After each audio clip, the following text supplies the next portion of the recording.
crypto warriors, changing our world day by day. The way of the crypto warriors, can't rely on the bankers, no way. Good morning, Bix Weir, roadrunner.com. With your morning horn of Z's, your sip of chaga coffee. I am actually in Winnie today, helping my dad out for a few days. Let's take a look at what they are trying to do to silver. They're trying to get the price below the 100, 200, and 50-day moving averages. That's how the game's been played since the 1970s.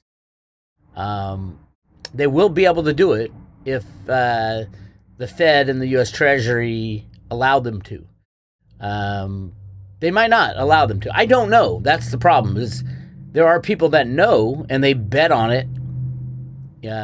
J.P. Morgan, Goldman Sachs, Bank of America. I don't think Bank of America was the brains behind their $1.2 billion lease of silver from J.P. Morgan. I think that's all part of the big plan. I think there's a third party involved as well. So if you are sensitive to price, I can't help you. If you understand silver, you have bought your physical silver, you have it in your own possession, and you just watch the game play out. With a click of a mouse, they can set the price of silver to anything. But there is a game going on. Let me show you on this chart just what they're gunning for. Now, they were able to nail the 50-day moving average, which was $24.86. They blew by that. That's why there was a kind of a steep decline, because tech traders they do what their programs tell them. That a lot of times it's not even the tech trader doing it. It's just their program, their buy-sell programs to buy and sell based on the price of silver in relation to the moving averages. It's that simple, really. And the big banks capitalize on that.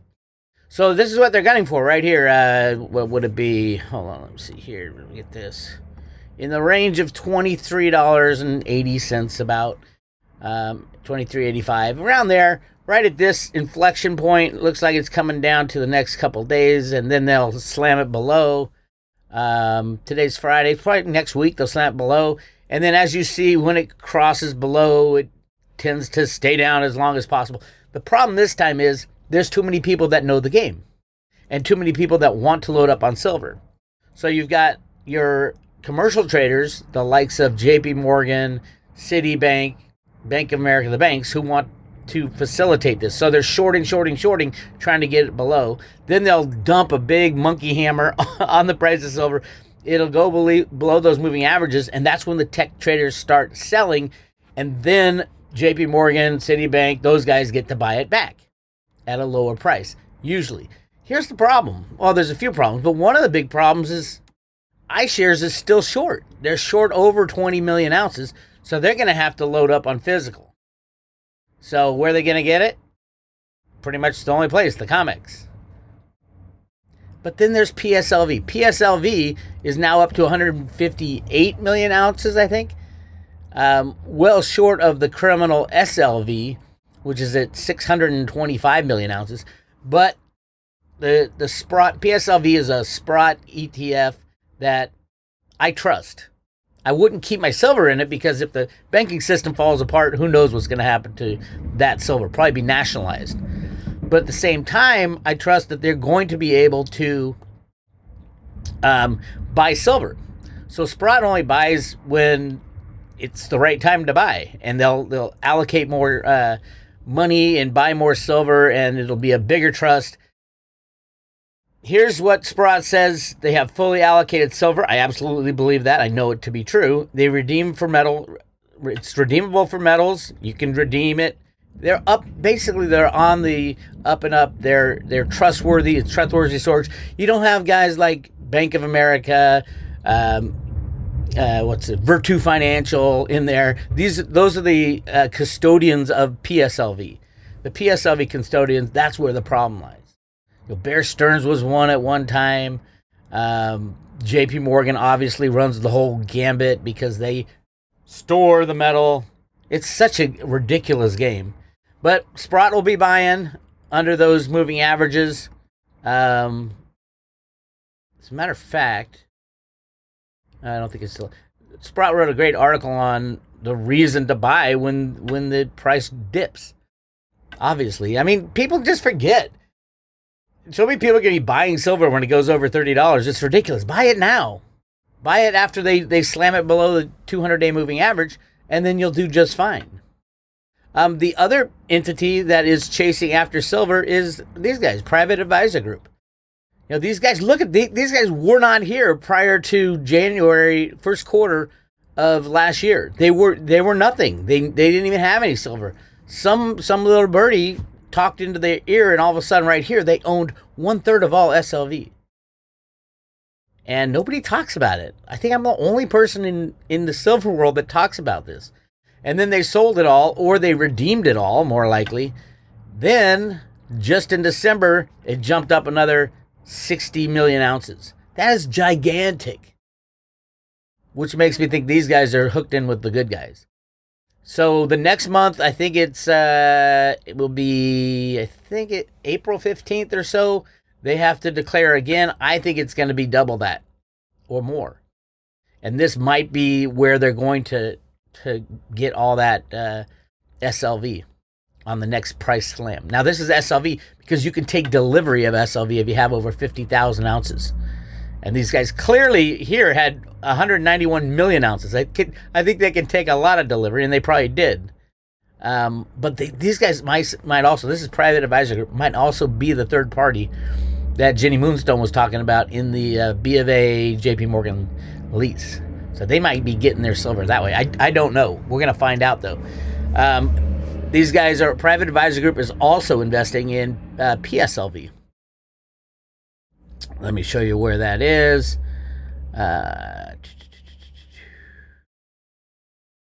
Okay, there it is. Sprott Physical Gold Silver Trust. They own $120 million worth. Yeah, I mean, that's a good chunk, but not even close to. I mean, this is their number one holding is iShares Silver Trust. You know, why aren't silver analysts talking about the largest holder of SLV? I don't know. You got me, man. Great article, Bitcoin and a world of rules without rulers. I've been screaming for a long time.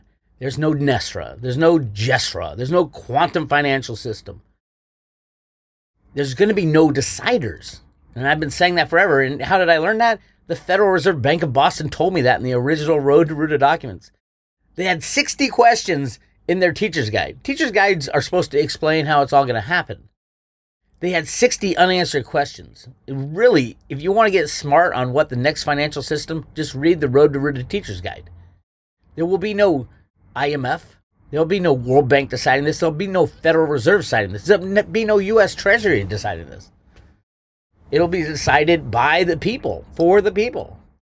And yes, Bitcoin will play a big role, and cryptocurrencies will play a big role in the future. I think gold and silver, especially gold, will play a big role, but at a limited basis, silver will be so valuable, I don't know if they'll be able to use it as money. Like massively valuable, and I'll show you that in a second. But Bitcoin has no rules and no rulers. I mean, it has rules but no rulers, and the rules are enforced by mathematics. And I'm still shocked to see some of the people I really respect not understanding Bitcoin still after all, in cryptocurrencies, after all this time, especially in the gold silver world. It's shocking to me. But hey, you know, everybody, we're here for a limited time. Place your bets, do your homework, and those who figure it out are going to do well. Those who don't are not going to do well. It's, natural selection type of thing? So yeah, get yourself some physical silver in your own possession. Some of the good cryptos that'll survive the wrath of the SEC and the CFTC.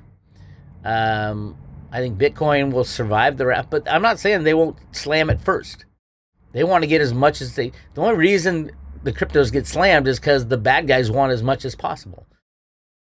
So we'll see. And I do think Satoshi's 1 million Bitcoin are controlled by the U.S. government, ready for the implementation after the announcement that the bankers are no longer in business. The Federal Reserve is no longer working. And that is coming So keep an eye out for that. Cryptocurrency, Bitcoin got monkey slammed again. They can press a mouse and put it to zero. And if you don't believe me, just remember what they did to oil. They put oil at minus $40. How do they do that? The exchanges don't trade the real thing. It's all derivative exchanges. And same with cryptocurrencies. They don't trade the real thing. You can just look at the volumes. Do you think $170 billion worth of Bitcoin traded hands, real Bitcoin, were transferred? No, because it's not on the blockchain. This is outside of the blockchain. All these exchanges deal in cryptos outside of the blockchain. Real interesting stuff going down with House Republicans demand Twitter board preserve all records related to the Elon Musk bid. This is so funny because you got politicians saying, "Hey, you must save all the records because we're going to be in charge come November. So keep all the records so we can prosecute you later." I mean, as soon as this was announced, I guarantee you, there's probably a memo went out at Twitter saying, delete all emails related to the Elon Musk takeover. I mean, these people are insane. I remember when I was working at a bank, that was a financial institution called GATX, largest rail car lessor in the world. I was in charge of the mining division of the equipment. And that's what I did in the banking world for the most part of my banking career is high-end leases on like haul trucks and drag lines and big mining equipment and other stuff, things, power plants and shit like that. But I remember in 2008 when all the banks were getting nailed for what they said on their email, there was like a policy instituted that they're going to delete all emails after like 6 months or something like that. And it's like, oh my God.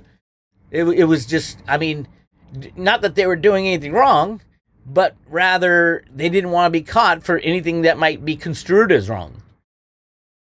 So I guarantee you, everybody at Twitter has already deleted every email related to Elon Musk. Would you retain your records if the Republicans said, okay, we're going to be in power in 6 months, retain your records? It's just stupid. There's so many stupid things these days. It's crazy. I would like to point this out. This caught my eye, and it's very interesting. Arizona's top water official, quote, "We're going to have to live with less water." There's a whole bunch of reasons why there's all these people now in Arizona. There's dam systems, and everything's kind of controlled. I believe some of these dams, most of the dams in this area, were erected to hide what was in the sand behind the dam. Lake Powell, Lake Mead, especially the Glen Canyon Dam with Lake Powell behind it. I mean, we know already that there's massive amounts of gold, placer gold, which is like little gold specks in the sand all throughout the Glen Canyon area, right above Lee's Ferry. Lee's Ferry is where all the riverboats go in to riverboat down the Colorado River to the Grand Canyon. The reality is there was a reason. There was a reason these dams were put up, and it's to hide the treasures of the United States of America. And I know a lot of people don't believe me, but I start them here.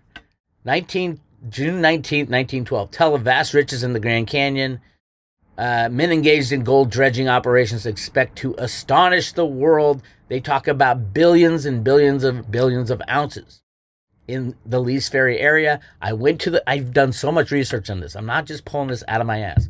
I've been to Lee's Ferry. I've seen the steamship that is only the hull left sunk in the ground. It is a national underwater historical site now.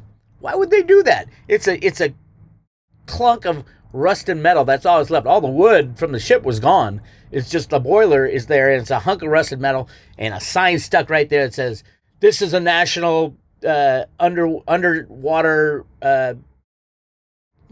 preserved area. You can't go in there." And here's the story. And the story is they found massive amounts of gold in the Grand Canyon. And anybody who doesn't understand that hasn't done any homework at all. So the other thing, so they talk about billions and billions of ounces, and this is the F.D. Watson, the guy who was in charge of it, says, I know that it will be difficult to comprehend that I have a correct conception of the wealth that is buried in the banks of the Colorado Canyon, he says. But I can demonstrate every statement I make to be absolutely true, and that my chief shortcoming is the inability to comprehend the vastness of riches that lie along this great stream. Remember, back in the early 1900s, there was 120 million ounces of gold circulating, maybe 140, 150 in the U.S. Treasury. That's it. And they're talking about finding billions and billions and billions of ounces in the sand of the Colorado River. And what happened in 1912, 1913? Woodrow Wilson gets elected, sets up the Federal Reserve System, and they lock up the Grand Canyon as a national park. No mining in the Grand Canyon. Exposed to site, blah, blah, blah, blah, blah, blah, blah, blah, blah. But here's the other thing, that a lot of people have read this and go, yeah, Bix, I get it. And I've read the Supreme Court decisions on who owns the sand in the Colorado, along the Colorado River, and the U.S. government saying, no, it's us. It's all the U.S. government. This was U.S. government versus Utah. Big Supreme Court decision that they ruled in favor of the U.S. federal government that owns the sands. They say it's not navigable. Things like that. And then people who swore under oath, because people say, oh, this is just a fake article. It happened. Yellow journalism at the New York Times back in 1912. It happened, but then that's when you do the research. You do the research. Are these people real? Are what they're saying real? F.D. Watson testified to the Supreme Court that it was absolutely real. It takes a lot of research to get there, but because I didn't believe it. How could I sit there? I was told by Jeffrey Christian and friends that there was only 200 million ounces or 200,000 tons of gold that's ever been mined in the world. That's what Jeff Christian tells everybody, with his important, and then everybody else toes the line. All the bullion banks. Why would they say there's so much less gold? Because they own all the gold. It's like the De Beer family saying, oh, diamonds are so rare. They're not rare. There's one meteor that hit Russia. I think they found over 1 billion diamonds within that meteor, within the crater. 1 billion diamonds. But Russia's not going to say, oh, yeah, we have 1 billion diamonds. All of a sudden, the value of the diamond is going to go to nothing.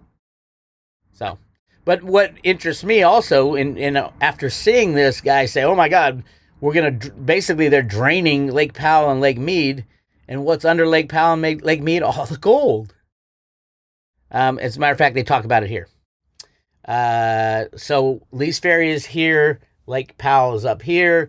Up the Colorado River, 150 miles, there's another great outcropping of the silt, which is being developed by a concern largely financed in this city and in Denver. This extends for more than 18 miles. 18 miles of gold in the sand.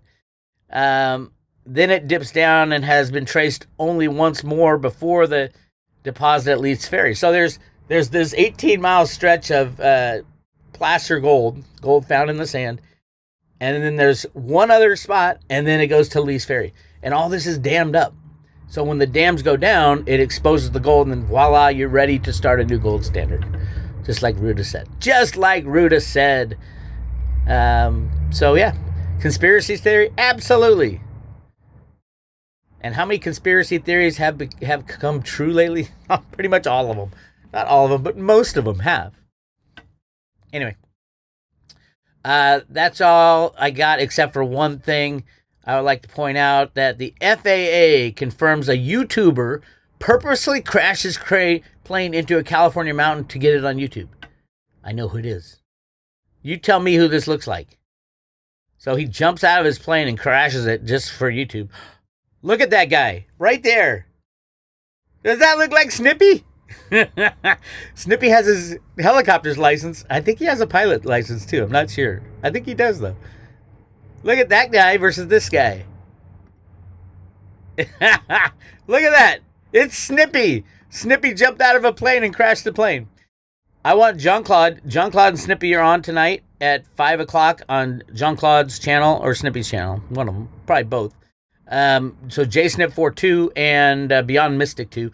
Go check it out tonight. My question for both the guys, Snippy, fess up. Is this really you? Is this Snippy jumping out of an airplane just to capture it on YouTube? Maybe he's trying to build his viewership again. It's so funny. I saw that. All I saw was the picture. I go, oh my God, look at Snippy. He took a picture of himself. And then I read the article and yeah, it's not Snippy. It's a different guy. But I think it's a good thing to talk about on the show tonight. Anyway, this is Bix Weir. Hey, if you want to follow me more, please like and subscribe. Look how close we are to 100,000 subscribers. We got to hit 100,000. They keep taking them away faster than I put them on. Also, if you want to get my stuff after they delete my channel, go to roadtoruta.com and put your name and email address in public road updates. These are emails I send to people every time I post something. So you'll get an email and I give a little spiel on what's going on. A shortened version, which people seem to like. Go check that out. And then, of course, if you want all the scoop and all the Jenny Moonstone readings on silver and what's really going on, hit subscribe today. And we are still giving away one silver Ruta Lives coin. It's a silver coin with a red heart. It's really cool. Come check it out. Go to subscribe today and we don't sell these. We give them away with a 1-year subscription to the private road. It's $2.99 for the full year, less than $1 a day. And you get all the backroom stuff on the gold in the Grand Canyon. There's so many videos on what happened really in the Grand Canyon in the early 1900s and why it's so important today. I mean, I've been screaming about this stuff for 20 years and now the whole people on the internet are talking about monetary policy and the end of the old system and how we're going to start a new system. I've been doing this for 20 years. And the best thing I came up with is that it won't be decided by human beings. We'll go back to our Constitution. And then cryptos will be involved in that. And lots going on, but there'll be no GESRA, NESRA, global, the quantum financial system. It's all bullshit. And I hope you guys understand that by now. Every time that one of these things comes up, and there's been so many of them, over the 20 years I've been doing this, it falls apart and people lose their ass. The Iraqi dinar. I mean, you can go down the list and name them. At the end of the day, there are no deciders because trust will be lost. When you lose everything, the biggest thing you lose is trust in your rulers. And we will not trust the U.S. government. Dick Allgaier already saw this in a remote viewing that Congress is disbanded, basically. It's over, and we start something new. And I think I know what it will be. Go check it out at roadtoruta.com. That's all. I'll talk to you guys later. Pay me my silver now. Pay me or go to jail.